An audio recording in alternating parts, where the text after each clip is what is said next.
Any Tom, Dick, or Harry can tell you that Geico could save you money on car insurance. But since money talks, why not go straight to the source? Hey, Harry's Money here. And the day Harry went to Geico.com and switched his car insurance was the day I got to hang around. Finally, boys bonding, bada bing, bada boom. No wonder Geico has 97% customer satisfaction. Personally, I give him 100, but that's just my 2 cents.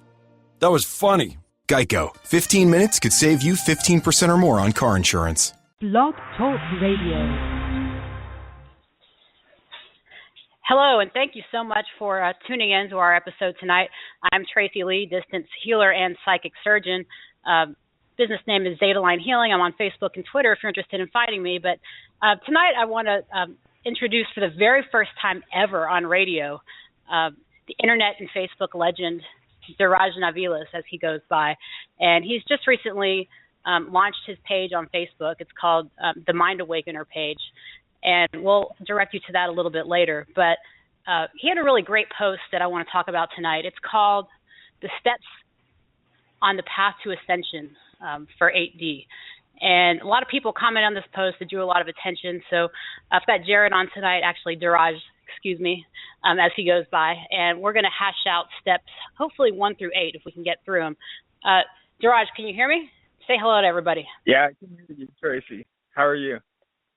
I am awesome. So to all the people who have been following your posts for so long and liking and commenting and reaching out to you, is there anything you'd like to say to your followers? Yeah, I'd like to say thank you guys so much for responding so well to my post, and you guys have been great. Thank you. And I'm sure they're glad to finally put a voice to the face, of course, that you show behind the internet, but just to the wonderful words also that you share with everybody. I'm sure everybody wonders what this guy is all about and if he really exists. So hopefully we'll bring some of that to light tonight as we discuss that. But without any further ado, let's get into the meat of this. So you have a step 0, which I find interesting because everything starts from ground zero. And I'm not going to read every single step all the way, but step 0 says, you're ignorant to your surroundings and think that the world is as it appears, and all those in power have your best intentions at heart. Can you speak a little bit about what that means? Yeah, that just means that you're oblivious to your surroundings, to the true reality. Your interest isn't even peaked yet to question anything that's going on in your life or your entire reality. So these are the sheeple that we talk about and draw funny memes about on the internet, right? Yep. The sheeple. Okay, so if you're I don't like to call them sheeple. I just like to call them unconsciously unaware. See, and always, Deraj is taking the higher path, the 8D path. Sometimes I crack a little joke. I apologize if it offended anybody, but he's probably right. We should call them the unconscious or the asleep.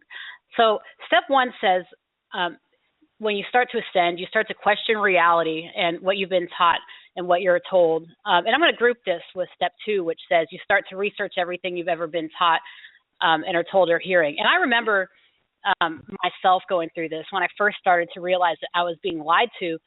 My entire life, I had this feeling of like being violated, like the media had been lying to me, maybe my parents had been lying to me, my family's been lying to me, everything around me I felt was a lie, and I just felt dirty and violated. How do you feel about that? Yeah, I felt the same way. It's like a slap in the face, and steps 1 and step 2 basically go hand in hand.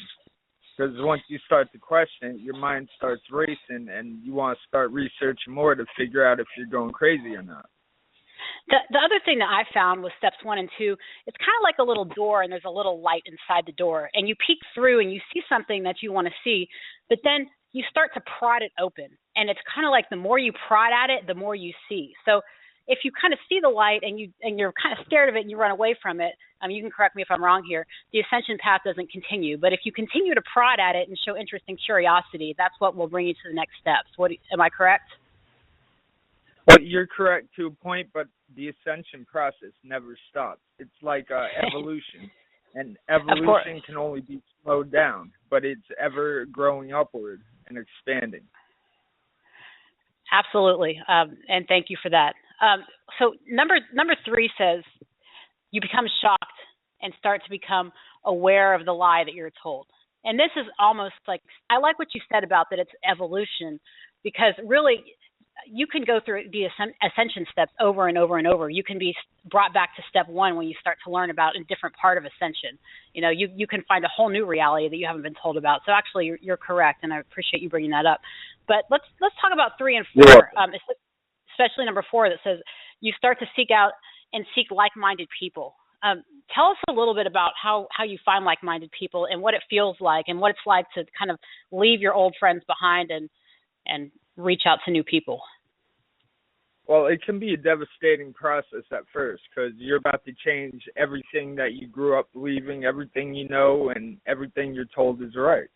But like you said, it's a feeling, and that's how you find these your like-minded people. You basically go out researching information and run across what someone else says, and those words resonate, and that resonation is what leads you into truth and finding others like yourself.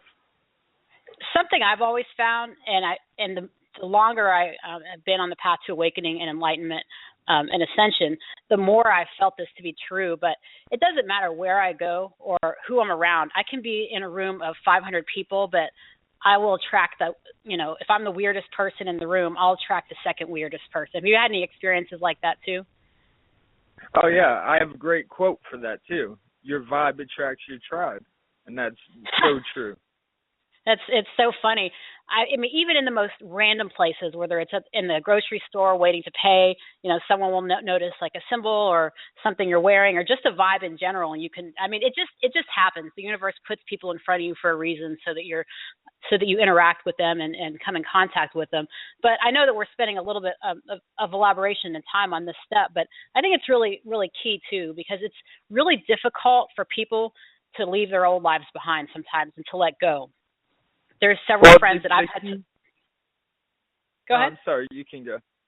No, I was just saying there's several friends that I've had to let go of because they think that I'm too weird or that I'm just way out there or too paranoid or whatever other words they call the truthers or the enlightened and people on path to awakening. They think that I'm just too weird. And it's been hard to let go of some of those relationships, but that probably means every time you let go of something better will be put in front of you, right? Yep. Every time you go through an etheric death, an etheric dying, like of an over-emotional past detachment, something you really didn't want to let go and having trouble with letting go, or any kind of emotional upheaval that you have to carry with yourself. Every time you go through one of those, it's like climbing the ladder of Christ consciousness, the ladder of ascension. Your body doesn't die, but your etheric self, your ego energy you used to hold on to does. You shed that like the skin of a snake. It's so weird how we always – I cannot believe you said like the skin of a snake. It's so strange how we sometimes come up with the same ideas when we're talking, because I literally just explained – somebody was asking me, one of my clients, about energetic death just this week, and I used the exact same analogy. When we go through energetic death, it's just like – a snake shedding its skin, right?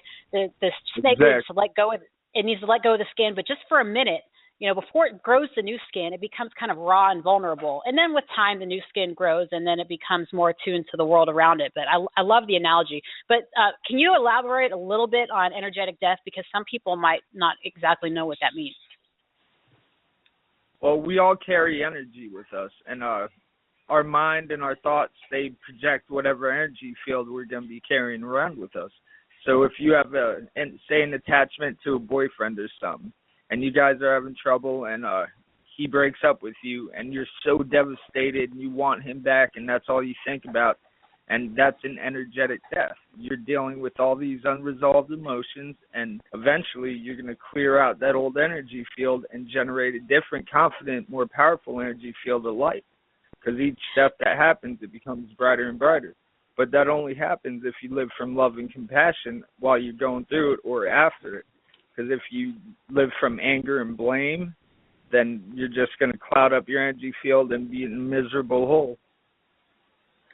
I couldn't agree more, and I'm still loving this snake analogy, and this is why I chose the snake analogy too, because of that small period of time when that snake skin is off and the skin becomes vulnerable. But the key is, and to moving on, is to grow that new skin, and most people find that they like their new skin better than their old skin. New is always great, right? Yeah. Right, Deraj? You can also. you can also use the phoenix analogy too. Because as the phoenix dies, its fire burns out, but a more beautiful, more stronger animal is going to be rising out of its own ashes to take place in the world. Same as a human. Love it. So moving on to number 5, and so this is something we can spend a few minutes talking about too. Number 5 in your Steps to Ascension says, you become outraged and start to attack the establishment and religion, calling out all of the hypocrisy and lies. So before I ask you about this step, I want to share something I went through with this. When I was going through my awakening, there was actually a time that I called myself the Queen of Defiance, Queen D. I mean, looking back on that, I'm like, how ridiculous was that? I just wanted to just do everything to mess up the system. I had T-shirts that said Defiance on them with like the Statue of Liberty holding a machine gun, and I was always like, you know, F the system and F this and F that. But really, you have to be careful on this step because you can generate so much anger and hate and kind of those types of emotions that really aren't going to help you on your path. Am I correct? Well, yeah, a lot of people actually get trapped in this step because they're so outraged. They want to deal with this on the third dimensional level, and they think violence and fighting and all that's going to change anything. Nothing ever changed from violence and war. It just replaced the old establishment with a newer one. It's totally true, but what would you say to somebody who has an eye for an eye attitude, somebody who just can't seem to get over that anger, and they're stuck in the state? Like, can you recommend something for those people who are stuck there? What should they do? Well, what I noticed is a lot of people that are in this path right here, they don't want to hear anything else, and it's usually up to themselves to take that next step. All you can do is give them the proper information and hope something resonates with them and makes them want to research more than researching step number 5 and being trapped in a loop of violence and anger. Can we throw in a Nako quote here that don't waste your hate, rather gather and create? Please. Yeah, so Nako in his song Manifesto says at the very end, he says, don't waste your hate, rather gather and create. And every day, I mean, since I started listening to that music, whenever something comes to my head and I become angry or I become frustrated, you know, with this hypocrisy and kind of step 5 syndrome, as you might call it, that quote always comes into my head and it just clears everything out right away. What do you think? Indeed. It does indeed. But bump. All right. But that's the funny thing. If you listen and if you listen to the wrong music, you will become the wrong person. This entire reality is created of vibratory resonance, and that's why certain music like Nako and Medicine for the People and music along those lines, it resonates deeply with the soul and even your genes. I'll say, your DNA. I totally feel that, and that music has definitely had a great effect on my life and on my mental health too. It really puts you in a very calm and clear state. But that's we'll probably do another show on that entirely, the effects of music on your vibration, and talk about Nako. We'll talk about that in a few weeks. But in the meantime, we have step 6, which says you start to research more within yourself and your soul, and you learn a deeper aspect of yourself and life and the universe. What does this mean? Well, this means after you wear yourself down, attacking the establishment and religion and seeing all the lies and just being built up with anger, you start to feel like there's got to be peace out here. There's got to be something more. And what secrets are they hiding? So you go out and research that more on the more esoteric, metaphysical aspects. So now that you've explained that to me, because I was having trouble with the wording a little bit, but now that it's resonated more with me and I understand what you're trying to say, isn't this a great trap too? Because there's intellectual people that will start to get trapped in reading as many books as they can, and they just want to quote facts and figures and share all this type of stuff. But isn't that a three-dimensional trap also? You are correct. I believe that each one of these steps could be a trap for you to become looped in it and not ascend any further. You always have to have an open mind and keep going, keep searching. Don't just discount anything. Learn everything. And I totally agree that each of these can be a trap, but this in particular, I see a lot of this on Facebook where people argue over what is this, what is that, and they quote this person's book and this person's book, and so-and-so said this and so-and-so said that, and then it gets into this quote war, and I just get tired, not tired of, but I literally just get tired reading. It's tiring, and you can tire yourself out and drain your energy with this stuff, right? Oh, yeah. That's, All right. Let's plug on here to step 7, which says you become consciously aware that you're connected to a higher energy or God and things within the universe. And this is huge. This is huge, right? Yeah. This is one of the best parts. This is actually confirmation of feeling, knowing, the inner knowing, and just the entire connection to something greater than yourself and your world and your society. So it's a beautiful step to reach. So wouldn't this also include like synchronicities and isn't this kind of like people seeing 11:11 on the clock and this type of stuff too? Yeah, right here is where you'll be thinking about something deep in your soul and then run across it online or something, or be talking about something with the people and that same thing will come up. That's that synchronicity to let you know you're in the right place. Keep following that path. And I love these, and I've become so in tune with synchronicities where a lot of people like, they like 11:11 or 3:33 or something, but I practice numerology. So all the time when I'm driving around, I'm always looking at license plates. And my life path number is 358. So sometimes I'll see a 58. I'm like, okay, that's kind of a good sign. But when I start seeing a lot of 358s, and trust me when I say if you hang out with me, anyone hangs out with me for long enough, you'll see 358 everywhere, and you'll start to realize, wow, this is some weird stuff. And we were talking about this. We were talking about this a few days ago, right? Like the truth lies in numbers, and numbers can literally unlock the hidden treasures and secrets of the universe. Am I correct? Yep, numbers don't lie. Do you practice numerology also? No, I've never ever got into that. I'm just I'm on different aspects of the learning curve. It has nothing to do with numerology, tarot, or anything like that. Just curious, because I know when I was in step 6 and doing my research, I did a lot of reading on numerology, and I got really, really into numbers, and numbers really get embedded in my head, and I love to see the truth as it lay in numbers. I think it's something that's really interesting.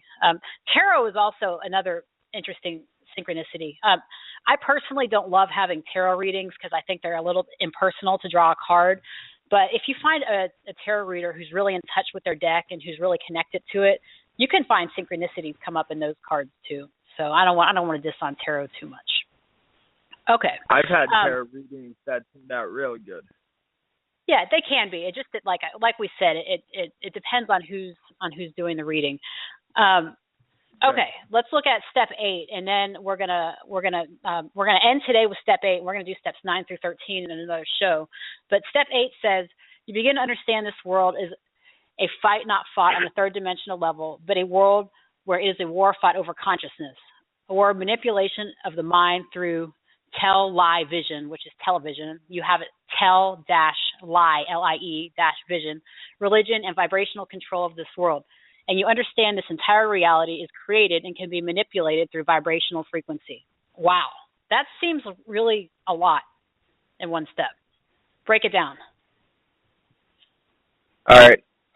Once you become consciously aware and connected to a higher source and everything around you, then you start to see what this reality truly is. And you understand that there's no matter here. Matter doesn't exist. It's just a different electromagnetic field pushing back on you, and you have your own electromagnetic field. And then when you start researching this more, you'll see that fear and love are basically they are the only two emotions that exist in the universe, the yin and the yang. And these two energies is what creates this reality. But if you use one energy more than the other, you can influence your entire reality. And that's what's happening in this world. A long time ago, this world used to be a beautiful place, full of love, and we could create with just a thought. But we'll get into this another time. But this world we live in now is an inverted, upside-down world from which we used to come from. This world is a world based on fear. That's why if you put on TV there's nothing but telling you, oh, ISIS is coming. We got terrorists. Watch out for the floods, the hurricanes. We got Nibiru coming. None of that's coming. It's all a big scam to get your conscious level to resonate at a fear vibration, and that in turn gives your power away. It's a big game. It's a racket. They know it. It's so crazy how much fear was generated around this past September. And I kept telling people when they asked me what's happening in September, oh, Nibiru is going to crash, there's going to be a solar flare, the power grid's going to go down, I just tell people, relax, stop feeding the fear. It's stop feeding it. If you stop feeding it, it'll eventually go away. But you're so right about the fear. And I tell people all the time, if something makes you scared, it's not good for you. What do you think? Well, I think that you're right. And I say always, if you live from love, because love is courage, love is fearlessness, love is gentleness, love is compassion, you can't be afraid. But if you live from fear, you can't love. You can't show anything else but your own self-preservation, living from the reptilian cortex side of your mind. The fight or flight instinct. You don't think about nobody else but yourself. That's why it's so important to live from love, because people can say they live from love and still be afraid inside, and that resonance is still going to react. If you truly live from love, you're not going to worry about anything. We're all not going to make it off this planet. We all die eventually, so you need to be happy and live your life. Live it through love. And I want to bring that up maybe in a later episode and talk about the reptilian part of our brain and this fight or flight, because this is programmed into our DNA, and it was programmed into our DNA for a reason, and we need to realize that as is, and we can heal ourselves of having this part of our brain affect our actions, but that's a completely different subject. What I want to do to end in the last couple minutes is tell people kind of what you're doing now and how to get a hold of you. So I know that right now you're offering this, guys. This is a great deal. I mean, I've seen psychics pay or charge $150 an hour, $200 an hour, and Deraj is extremely talented, very connected to source, and he's only charging $11, and you can get an Akashic reading, psychic reading. What else can you do for the peeps? I basically I can give you advice on anything. Everything I say comes from my heart, my soul. I don't jerk you around. I'll tell you like it is. And I basically had to start this because the universe has been slowly forcing me out of the system. And I would not be able to do what I'm doing now if I had a regular 9-to-5 job. I'd be giving all my energy away there at work and coming home too tired to even research or do anything. It's like the universe is setting this all up for me. And everyone that's been supporting me has been a miracle. It's been great, and I thank you all. And I'm sure they're all thankful for you as well. And if you just go on Facebook, and we'll link all of this when we share the show, but if you search for Deraj Navillus, and it's Deraj and then Navillus, you can also search for his page, The Mind Awakener, on Facebook, like his page, and you can connect with him through there. We're also going to be getting Deraj, hooked up to Google Plus and Twitter. Within the next, we're going to plug you into social media and bring you a little bit into the third dimension within the upcoming months. But for now, let's let people get a hold of you through your site. And we just ask, when you get a reading, please leave feedback and reviews. We appreciate that. And I appreciate it. I know when people do it for my services. And actually, it's a good question. I do healing. Do you do healing also? Yes, I do. A jack of all trades, indeed. So we ask that you guys, if you enjoyed this, please like and share and spread the love around the internet. And please take the time to find either myself or Deraj online. You can find me if you're interested in talking to me about psychic surgery or distant healing. I'm the producer of this show, Tracy Lee. It's ZetaLineHealing.com and ZetaLine Healing. And my guest tonight has been Deraj Navillus, the Mind Awakener. And this is just barely scratching the surface of what we can get into. And hopefully in the future we'll be able to take guest callers and go live with some of this. But any parting words for your followers or listeners? Yes, Tracy, thank you for having me on. And everybody out there online that's been reading my posts and being receptive and sharing them, I want to tell you guys I love you and thank you. And information is power. That's the only way we're going to change consciousness. And changing consciousness is the only way we're going to change our world. So just keep doing what you're doing, everyone. Research, live from love. Somebody gets on your nerves or something, acknowledge it, let it go, and keep on your path. I love you guys. Thank you. And my parting words, listen to Nako. That stuff will get you right. All right, yes, this is this is Tracy Lee, Zeta Line Healing, signing out tonight with my guest, Deraj Navillus. We'll be back with you. I promise you we won't wait too long to make the follow-up episode on this, and we will post all the information we shared underneath so you can see what we've talked about. And also I'm going to link a file to the Steps to Ascension underneath, pin it to the top of his Facebook page. So if you're interested in seeing what those steps say and reading them for yourself, just go to the Mind Awakener Facebook page and check it out there. All right. Peace and love, guys. We're out. Love you. Bye.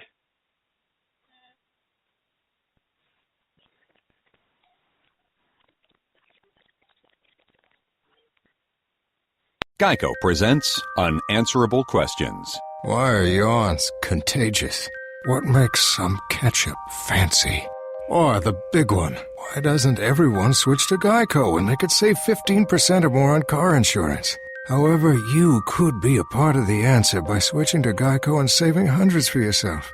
Money you could use to purchase bottle after bottle of the fanciest of ketchups. Geico, the answer to savings. 15 minutes could save you 15% or more.